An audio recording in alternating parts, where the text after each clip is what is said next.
have a quorum, so we can do business. The first item of which is the minutes of June 8th. Carrie Scheffner, I'll move to approve. The motion to approve the minutes. Is there a second? This is Robert. I will second that motion. All right, we have a motion and a second to approve the minutes. Is there any discussion? Hearing none, those in favor signify by saying aye. Aye. Aye. Those opposed, nay. The ayes have it, and the minutes are approved. The second item is Pheasant Branch Creek Corridor reconstruction. Sean, do you want to run through this one quickly? Sure, yeah. Just in brief, the council has requested that we form a task force, really two of them. There are a couple of proposals out that are the result of the master plan for restoration of Pheasant Branch Creek after the 2018 flood damage. And so one of these proposals was sent out to multiple consultants requesting proposals on how they would restore the creek, basically from Parmenter Street to Century Avenue, or maybe Confluence Pond to Century Avenue. And the other one in those same limits is restoration of the path and the bridges. So it can be the same person that serves on this sort of super committee, but it could also be different people that serve on that. All right, do we have any volunteers? I will not be available for either one of those meetings, really. But Yeah, I'm available. Carrie, are you interested? no, I was gonna say I'm not available either. I'm interested, but I'm gonna be gone during that time frame, so I can't do it. Okay. So you're already on the committees for the Stormwater Board. And for Bike Ped. For both? Yes. Then you. Stormwater's not doing the trails. Oh, that's true. They're only doing the pond. I think it should be somebody coming from this committee that has engineering experience, that has gone through the QBS process on a federal project. Have you done that? I have. Would you be interested? I'm sure Carl has as well. Carl, have you, you've written proposals for federal projects, have you not?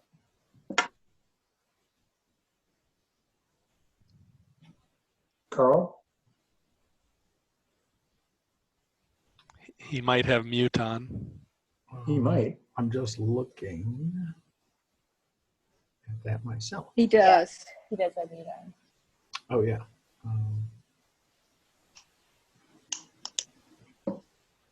Well, Carl, you have to turn your mute off. Right, There you go. I was muted. Yeah, I've prepared hundreds of these things over the years and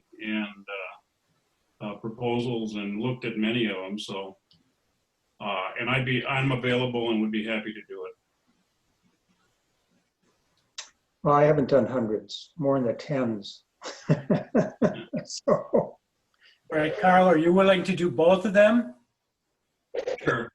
So one is on July 6th, and then the next one is on July 7th, and Yeah. I've already forgotten which is which. Looks like the bridges are July 7th. The bank stabilization is July 6th, the day before. Both meetings at 5 o'clock. Yeah. Correct. All right. Yep, that's the intention. That's fine. There's no objection, Don, then we'll have, that's my phone. Let me get rid of that.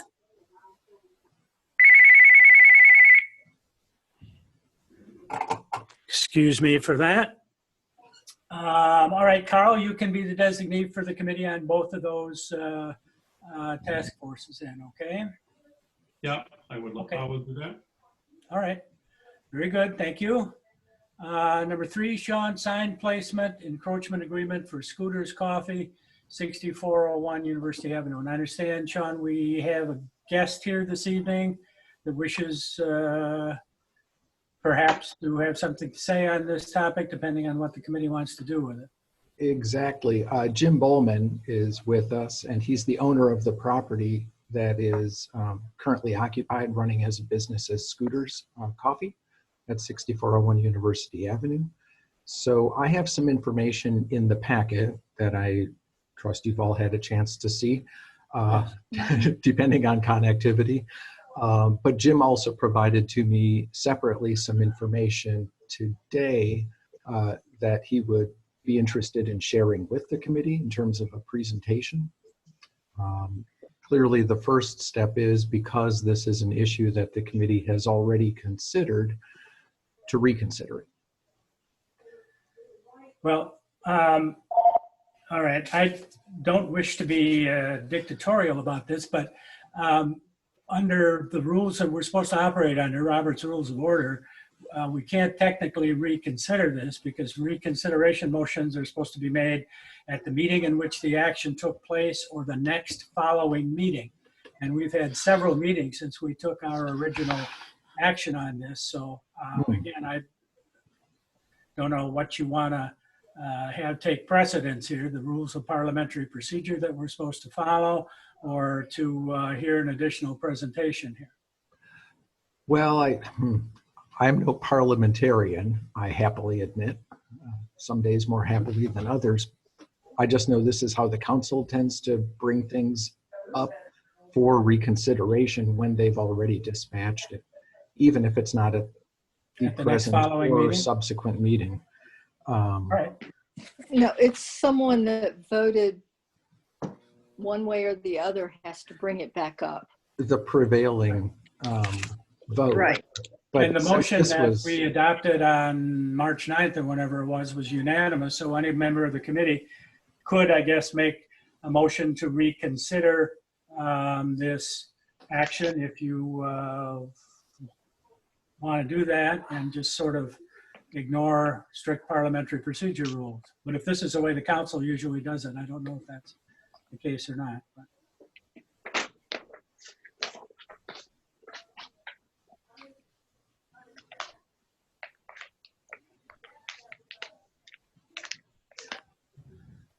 This is Robert. Can I just ask, Jim, do you have a time, an estimate of how long your presentation is? I'm not particularly inclined to reopen this, but if it's a fairly short presentation, you want to point out a few things, I'd be willing to hear that. Yeah, I'd say maybe 5 minutes or so. I took some pictures and I want to talk a little bit about the property that I owned for 30 years and some of the issues we've had over the years with visibility.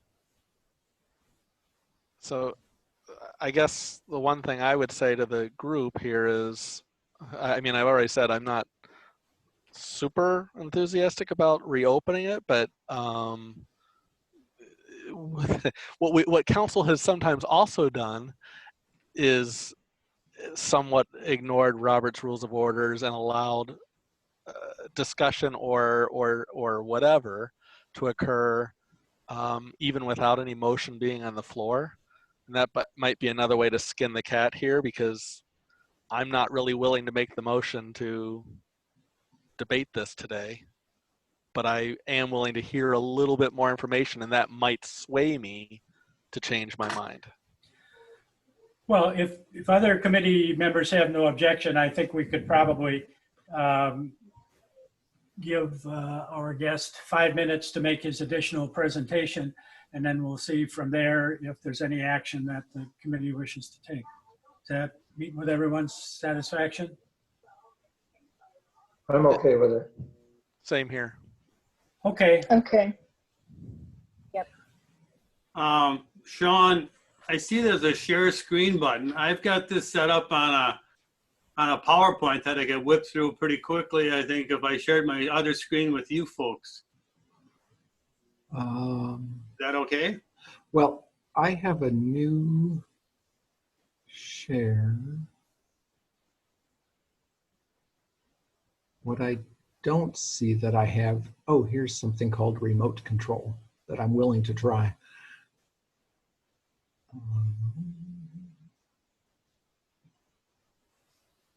See if that does anything. Does something come up on your screen then, Jim? No, it just, I see the agenda with a hand on it. Yeah, Sure. mine says waiting for Jim Bowman to control your screen. Oh. Yeah, no, I don't think that's what you want to do. I think actually what we want Jim to do is click on the thing on his screen that says share screen. Right. And if he does that, Okay. I think, All right. So let me, Because otherwise I've got those PDFs loaded up, if that would be faster. this might be faster because I can.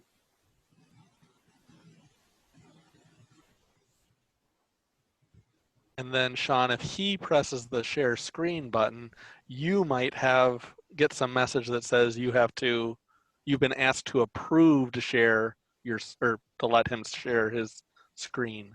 All right. See, So it's it's the first more- time for everything. Right. Glad we have an in-house expert Well, in someone's house. yes. Maybe it'll work. We'll find out. Yeah, when I hit the share screen button, I get a note that someone has to enable that. Oh, And What? so, Sean, it might be under, let's see, would it be under participants? If you click on the participants button, you should see a list of all of the people on the Zoom meeting. I do have that. Do you have anything next to Jim's name? Nothing other than make host, and that's not what we're after here. No. Okay, well, we might have to do It must this. be in the settings someplace that's maybe turned off or turned on differently for others. Sure. Well, maybe, Sean, can you just bring up that PDF I gave you? We can just go from there. Yeah, I think that might be fastest. Okay, so this is it? Just the first one? It is. Okay, so we bought this property in 1989. It was a single-story little burger place, double drive-through burger place. And we were concerned about the visibility, so we remodeled the building with the hip roof. Next to number 2. Sure. Maybe. There we go. So as you can see in this picture, this is about 600-700 feet from the building coming down, going university, going south, and you can see the building's pretty visible. So what we did, that remodel seemed to help. Next frame. So this is a sheet from the material that everybody got in their agendas, and it shows an overlay of my property with an aerial view of where this University Flats apartment would lie, and it kind of relates. On the bottom, it's got the blue line represents the line of sight, and the conclusion is, well, this building's not going to obstruct the line of sight, even though it's going right next to the edge of the building. Next frame. So I thought I'd point out a few things on the street here that line of sight would go through. According to this, it'd go through the Sonic sign and the Guggen sign. But next frame, please. Sure. So one of the things I pointed out on the previous slide were some shrubs and a tree. Now that tree is 35 feet from the proposed sign and 20 feet from the sidewalk. Now, the reason we're having these issues is because my lot line on that side of my property is 16 feet further back than the Sonic property lot line will be or is. So when I'm on my lot line, I'm a lot further from the sidewalk than everybody else that's north of me. And as you can see, there's a real estate sign there that's 8 feet off the street, and it's 8 feet tall. And we get into these other slides, you'll see how even that real estate sign is going to obstruct our proposed sign. So next, let's go to number 6.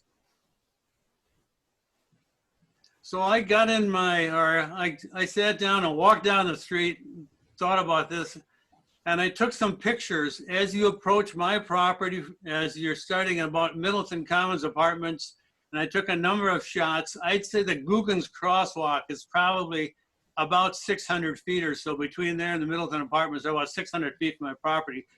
And so rather than look at things from an aerial view and make some assumptions, I took some pictures from the road. So let's do the next slide. So right now, Scooter's Coffee has a inflatable coffee cup that they've got exactly where we'd like to place the sign. And you can see that it's just barely visible on this picture, and we're in front of Middleton Commons Apartments. So let's do the next slide. So you can see now as we're getting closer now, so now we're a little, just before we get to the Guggen's property, which is next to Sonic, which is adjacent to our property, you can see that the little coffee cup's a little more visible. But if you look in the small picture at the right, you can see the little rectangular thing on the ground to the right of the coffee pot or coffee mug. That's where we could put the sign if it's on my property. And the coffee mug now is where we would want to have the sign if it's on the right of way. And you can see that real estate signs, you know, it is in front of that where the sign would be if we put it on my property. And you can also see that the telephone pole would probably be obstructing as well. So let's go to the next picture. So now we're at the Sonic driveway. The sign is pretty clear, but you can, as I mentioned, it's quite a bit to the left than it would be if it has to be on my property. So let's go one more slide. So I tried to figure out how visible is my place going to be if they build a 4-story building next door that's 40 feet tall. So I tried to do a little photoshopping, and I thought, well, you can't see anything but my sign. But remember, the sign's not where you guys are going to approve to put it. The sign is 8 feet to the left of where it would be if it's in the right of way. So this is like where the sign would be in the right of way. Let's do the last one. So this is kind of, if you're at the Sonic driveway, this is what you're going to see. The sign is visible. It would be visible if it's further to the right, but probably only clearly visible at this point. At this point, you're just a couple seconds from the turnoff. So it doesn't make any sense to put the sign past the driveway, and it's very limited visibility if the sign isn't where we have it in this picture. I don't know if is there another slide? I don't remember if there's another one in there. Well, you gave me this one too as a separate file. Yeah, so anyway, so the previous slides I showed you is sort of the reason why it's important that we have a sign that's visible and more clearly visible than it is if I have to put it back. And like I said, the only reason we're talking about this is because my property line on that side is 16 feet back from where the Sonic property line is. So when I was on my property, it's pretty far back. Now this other picture here, and this is sort of a follow-up to the pictorials that I sent that were in the packet, where I took some pictures of the visibility from the various driveways up and down the street, noting that the visibility out of my driveway is going to be better than any of the others when we place the sign, even if we place the sign further to the front than we're proposing. So I was trying to figure out how this visibility rubric that was put into decision-making, how that would work, because somebody coming out of this driveway is 22 feet from a sign because they're going to be in the right lane as they come out. And it seems like the visibility is excellent. And so I guess I'm having a hard time dealing with the two issues that were brought up. One, that the sign visibility is fine where it is if it's on my property, which I clearly don't think it is. And thirdly, we have some problems with sightlines, which I have a hard time understanding as well. So I guess that's my case. I've owned this property for 30 years. I spent a couple of years where I was there where the building was empty, and I spent a lot of time doing fix them ups and working on the lawn and the landscaping. And I saw scores of cars every day miss the Sonic driveway and turn around in my driveway. And so I saw what the implications were. How many people went by the Sonic driveway and never did turn around? So this is a big deal for the folks at Scooters, because this visibility of their sign is very important. I talked to the franchisee this morning, and he told me that when they put a monument sign up in most of those locations, it makes a 20% difference in sales volume immediately. So that's my case as the landlord, the property owner for the last 30 years of this piece of property, which happens by, just unluckily to be set back from the street further than its neighbors. So that's my pitch. Thank you. Any committee members have any questions?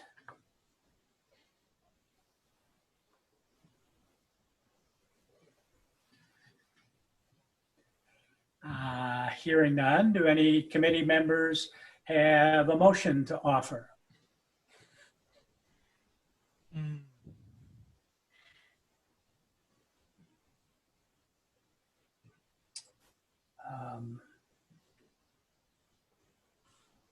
Hearing none, I'm thinking that we are not going to be reconsidering this matter this evening, but I do thank you for your presentation. Understand the points you've made.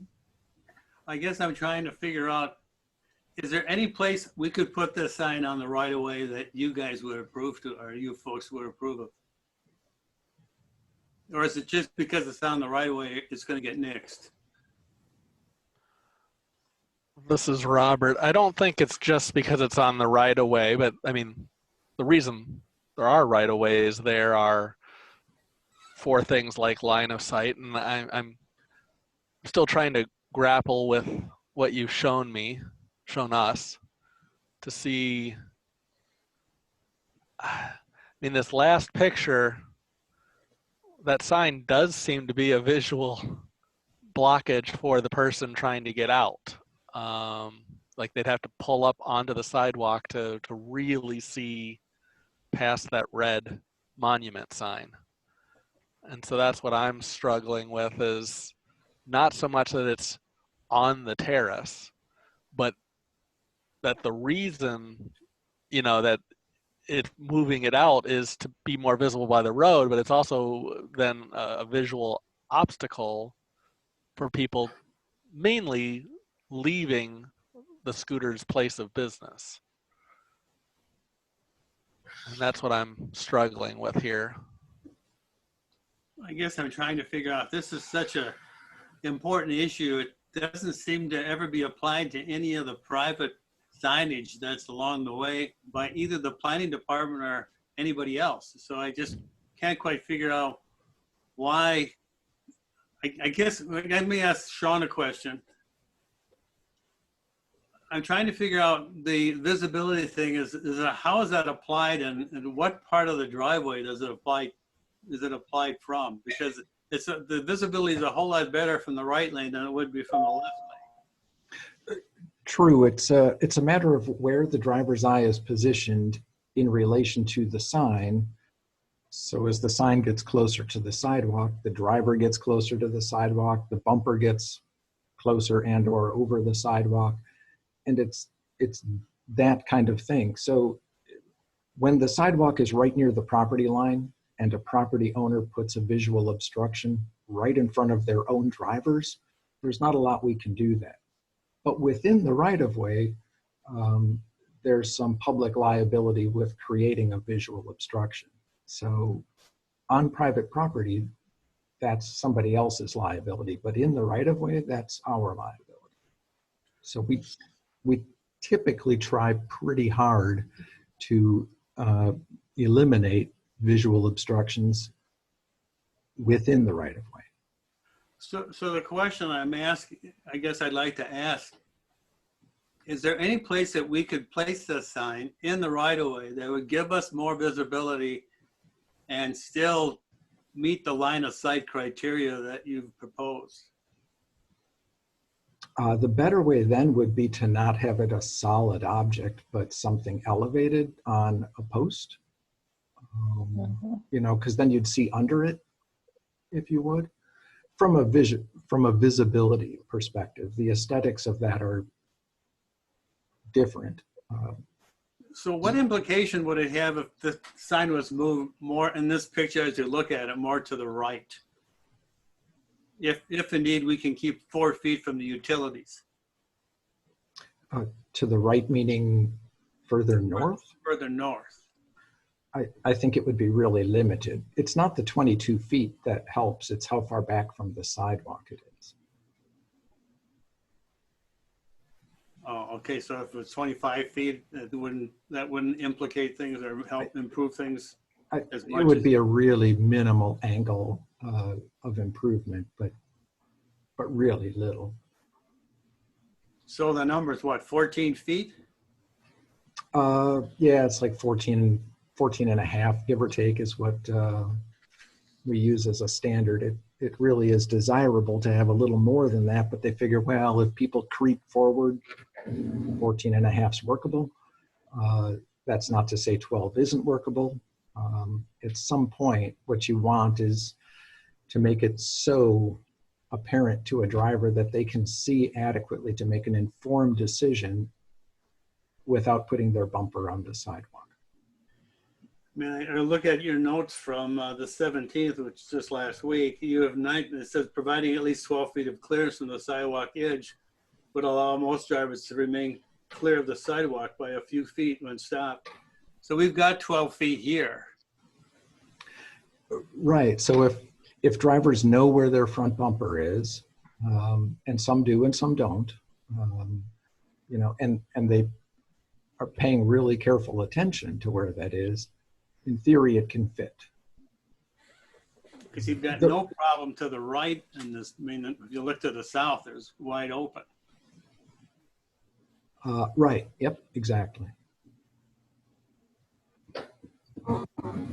Now, when someone's at the next driveway that's planned with the future apartments, they'll be looking to the south, and we want to make sure that they're also not encumbered or obstructed from looking to their right. So that's going to be at least 33 feet away. Yeah. It's just when they're lined up nearer the sidewalk and they're trying to look sort of straight to the right, that becomes a problem. And this is Andy Nelson. I'm sorry, I didn't mean to interrupt you. This is Andy Nelson from Omaha Neon Sign Company. I just have a question for you, if I can ask, as I'm not sure if it was something that you had mentioned, but the talk of it being on a post, are they allowed to have it a pole sign instead of a monument sign, to where it's raised up off the ground and doesn't have that low to the ground visibility blocking that you're talking about? I don't know. That's what gets more into the plan commission. I tend not to look at signs, to be honest with you. They're so rarely proposed or in the right of way. I just am not familiar with those rules.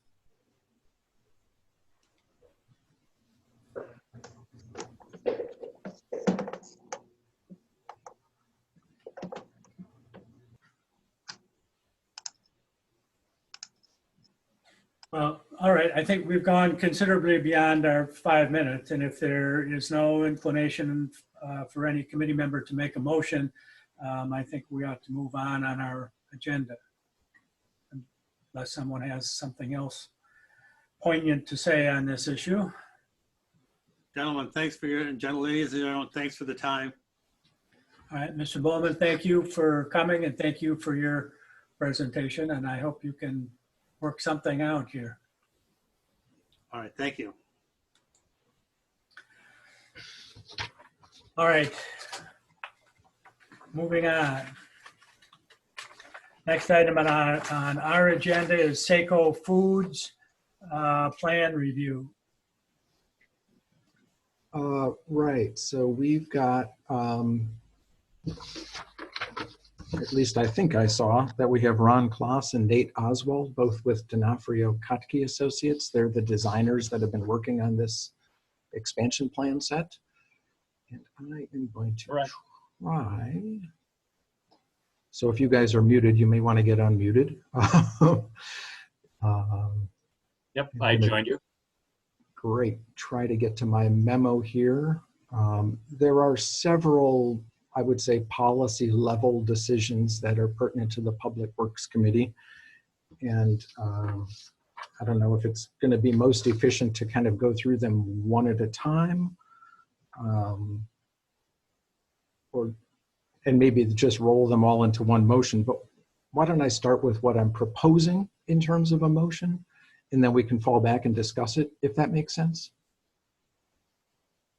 That's fine. Okay. So when you take all these staff comments and kind of summarize them, what I had been recommending is that we refer to City Planner Mark Opitz or to the Pedestrian, Bicycle, and Transit Committee if warranted, and I think he'll know to make that call for approval of the proposed bus stop location change. I think that's going to be pretty easy. Refer to the Conservancy Lands Committee for their recommendation to the Common Council to grant a storm sewer easement for the proposed construction of private storm sewer facilities on the public land northwest of Esser Pond. That's where the storm sewer as a discharge from Basin number 3 goes out toward Esser Pond. And then to approve the site plan drawings themselves, which would require waiving the driveway intersection clearance guidelines that are summarized in the city's access management plan, because we're going to have a couple driveways closer to the intersection than we normally want. Permitting 3 site driveways in the locations and 38-foot widths proposed as an exception to the city's access management plan and construction standards. Approve construction of stormwater Basin 3 within the sanitary sewer easement as is proposed, contingent upon the owner agreeing to maintain, repair, and replace the basin and plantings if disturbed by the sewer utility. Approving of the concept pavement marking changes on Deming Way with final design subject to approval of the city engineer. And for these plans also to be approved contingent upon receipt by the city of surety sufficient to ensure completion of the traffic sign and pavement marking plan and resolution of staff review comments. That's kind of the summary motion of all the rest of these words, if you will. And that's, this is Robert. That sounds really good to me. So I would make that motion, though I can't repeat it. It's all one sentence. Yes. Breathe deep and then go. You know, so for at least for discussion purposes, I would make that motion. All right, a motion has been made. Is there a second to the motion? I'll second, Don. Okay. Under discussion. I have a question. How much semi-traffic is anticipated in and out of this site once the reconstruction is completed? Do we know?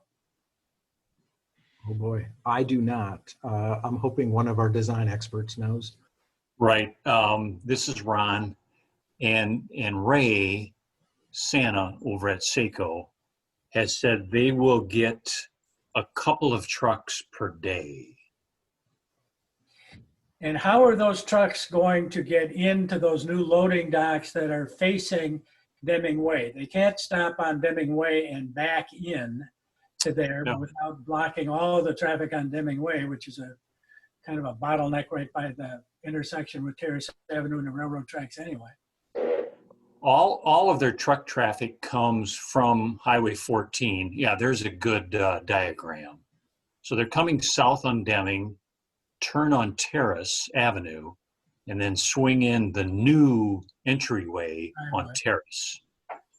And then back in. There'd be enough turnaround space there for them to get back into the loading dock without having to go out and, for even a short period of time, block this narrow lane on Deming? Right, they do not need to go on to Deming. Loading dock 4 is probably the toughest dock to get into and will be used the least. But with that turning movement as shown, they do go into the Deming Road right of way, but not out into the traveled way. So the curb is right in front of the nose of this truck based on this auto turn template that we have an example of. Yeah. And that's a WB65. So that's probably most of the trucks you're going to see. Huh? Yeah, that's the big one. And this bottom one is loading dock 4. Correct. Mm-hmm.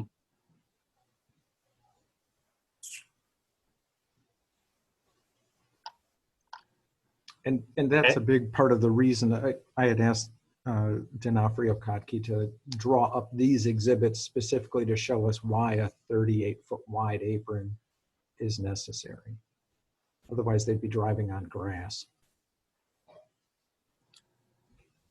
This gets rid of the docks that face terrace.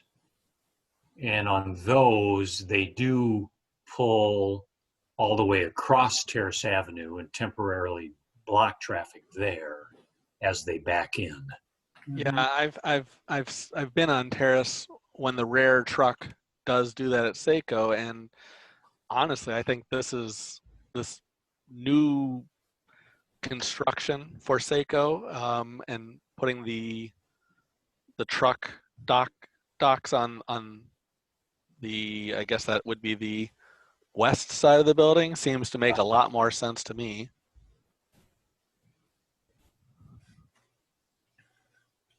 And then as they pull out of the docks, they would take a right on Deming and head back to Highway 14. It's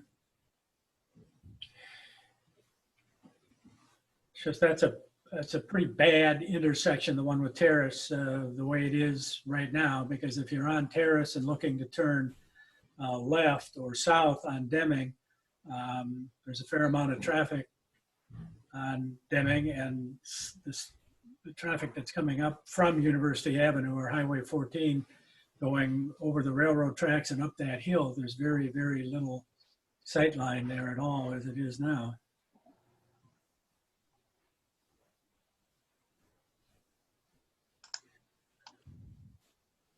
The one of the nice things about the entryway, as trucks do turn onto Terrace and then have a right-hand turn, there's no obstructions there. They can keep flowing right into the loading dock area. Right. And one of my initial concerns is this is such an abrupt move that anyone tailing that truck might be a little bit fooled into thinking they're about to speed up when in fact they're about to slow down. But they'll probably be moving so slowly that I wasn't very concerned by it. Ron, this is Robert Burke. Currently, do you know when trucks pull into the current north docks, are they basically doing the same? They're coming in from Highway 14, coming up Deming, making a right, or I guess it's a left turn there, and then just going a little bit further down Terrace to get in. Yeah, So, Sean's cursor there is showing exactly where they come in now. Sure. There's and then they swing down and back up. Yep, just like that. So in my mind, what's happening on Deming Way as the truck is turning onto Terrace really isn't changing drastically from what is already happening. Right. So I'm less worried about moving forward with this type of a design, because I do think there's a lot of benefits, and I think the things we're discussing as potential negatives are there whether we look at this or not. So I guess that's my 2 cents. All right, any further discussion, committee? It's not the place of this committee to discuss this, but Sean, you mentioned briefly that bioretention Basin 3 drains into, is it Esser Yes, sir. Pond? Did you say? Right. Let me just go And where back does I mean, it's just interesting that, you know, bioretention Basin 3 is just on the other side of this parking lot area. Where does bioretention Basin 1 drain to? Yeah, One will have we to have drain into 3 to get out of it. Okay, so As will 2. everything's going to be it's not just bioretention Basin 3. So 1, 2, and 3 are going to go there. So okay, Yeah. like I said, that's something that stormwater can talk about. But I was just curious when you had mentioned only bioretention Basin 3, I was confused by that. So thank you for the I was thinking more clarification. exactly. I can see where that's confusing. I was thinking more the discharge from 3, but it's routing some other water too. Okay. 1 and 2 drain into 3 via underground pipes? Right. Yep.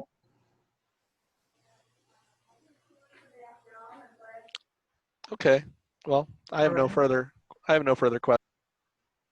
Any further discussion? We're comfortable with the motion? You want to look at it again, committee, or are we ready to vote? I guess we'll vote. All those in favor of the motion signify by saying aye. Aye. Opposed, nay.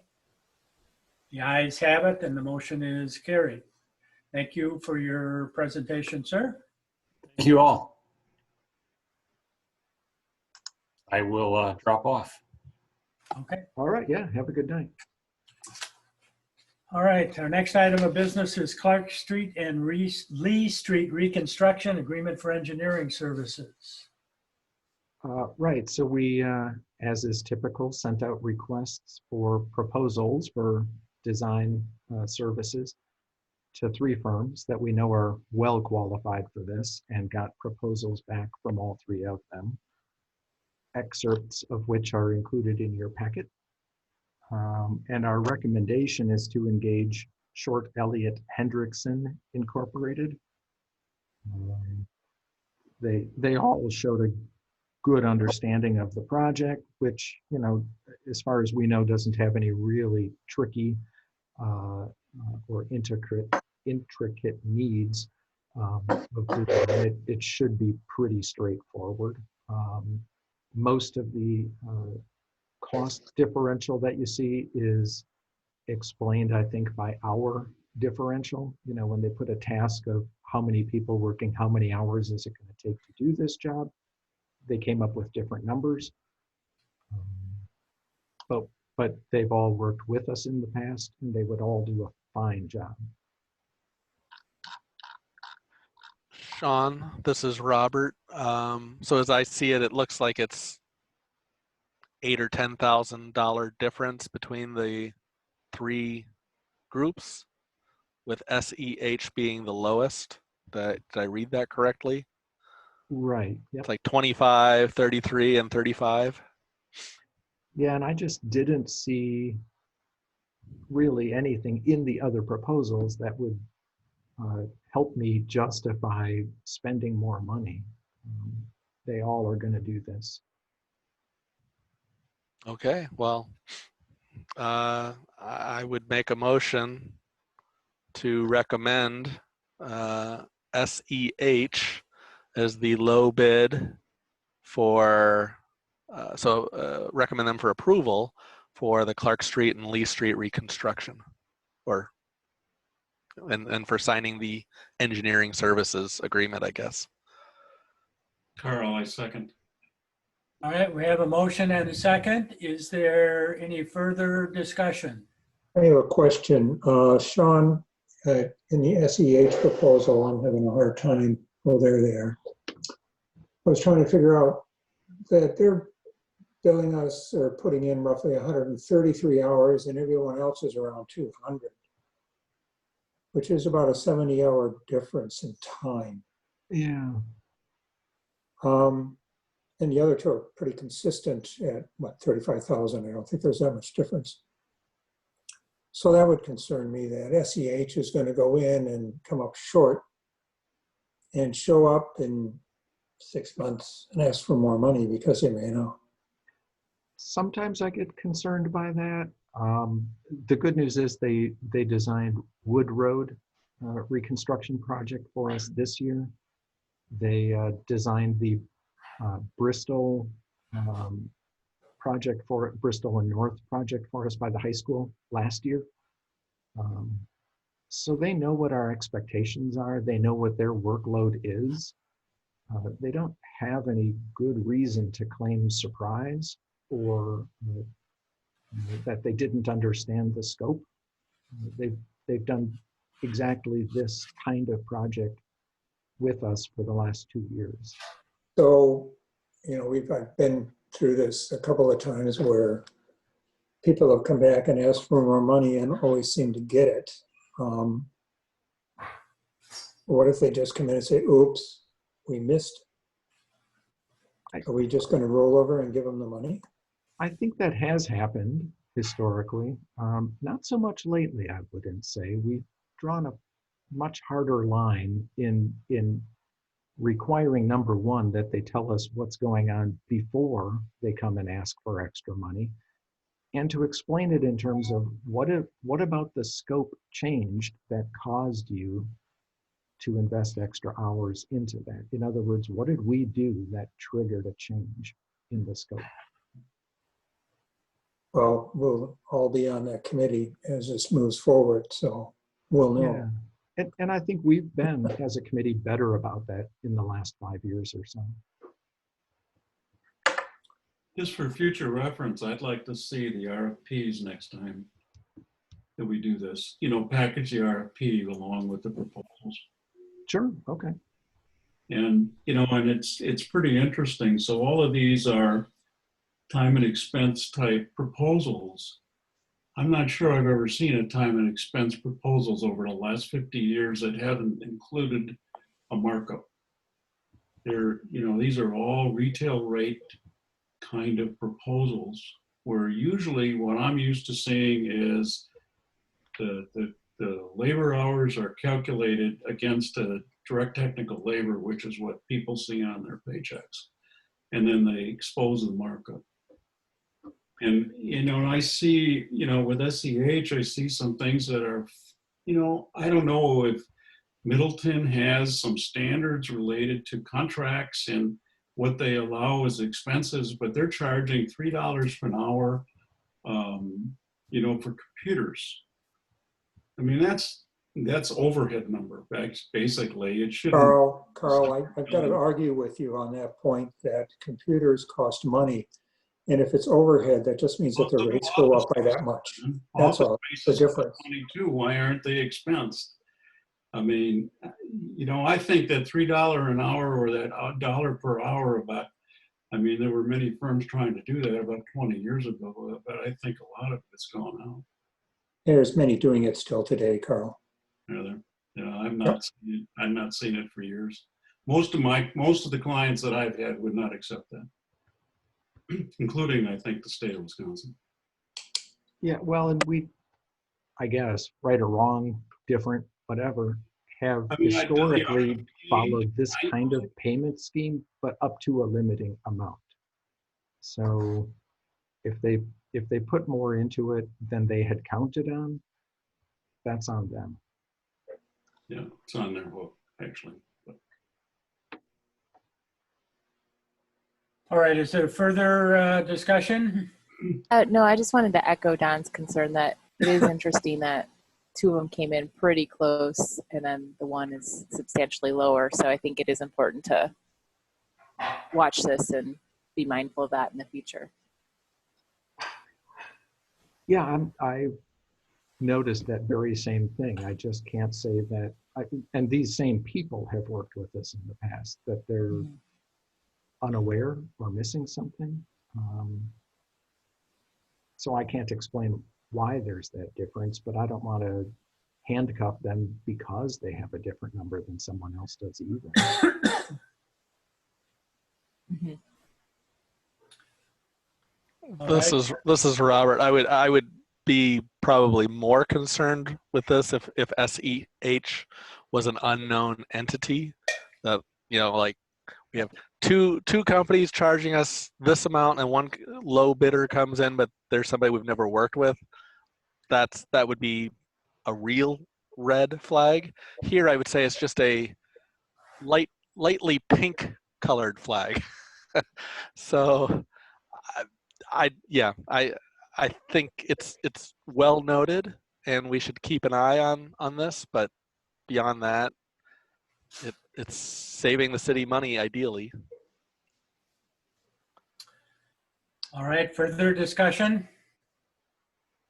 Hearing none, those in favor of the motion to recommend the contract with SEH Engineering signify by saying aye.